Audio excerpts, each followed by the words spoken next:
Family নিয়ে ব্যস্ত আছি বলে কি ভাবেছিস? অ্যাকশনটা ভুলে গেছি।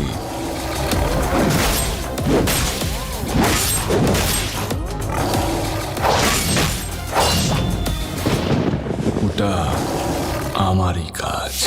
তো বন্ধুরা, আজকে ভিডিওতে কথা বলবো দেবের নতুন মুভি খাদান নিয়ে। ভিডিওটা শুরু থেকে শেষ পর্যন্ত দেখতে থাকো এবং এই চ্যানেলে নতুন এসে থাকলে চ্যানেলটি সাবস্ক্রাইব করে দিও। বিগত দেবের কিছু মুভি যেমন প্রধান, বাঘাযতীন বক্স অফিসে ফ্লপ হয়েছিল, কিন্তু এবার খাদান মুভির টিজার দেখে এবার আমার মনে হচ্ছে দেবের খাদান মুভি বিগত সব রেকর্ড ভেঙে নতুন করে রেকর্ড গড়ে তুলবে বক্স অফিসে। এর আগে কখনো এরকম টিজার বাংলা ইন্ডাস্ট্রিতে দেখিনি। এবার দেব কেজিএফ, পুষ্পা লেভেলের মুভি বানাতে যাচ্ছে। কিছুদিন আগে বাংলাদেশে একটি মুভি রিলিজ হয়েছিল, তার নাম তুফান। এবার হয়তো তার রেকর্ড ভাঙবে দেবের খাদান মুভি। এবার বলি, খাদান মুভিতে প্রধান চরিত্রে থাকছেন দেব, জিরু সেনগুপ্ত, ইন্দ্রিকা পাল এবং বরখা বৃষ্টি প্রধান চরিত্রে অভিনয় করেছেন।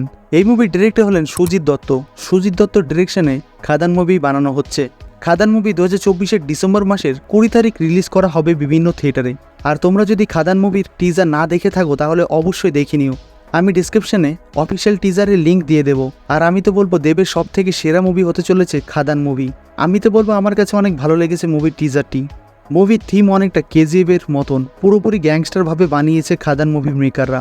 আজকে এখানে শেষ করছি। ভিডিওটা যদি ভালো লেগে থাকে তাহলে অবশ্যই সাবস্ক্রাইব করে তোমাদের বন্ধুদের সাথে ভিডিওটি শেয়ার করে দিও।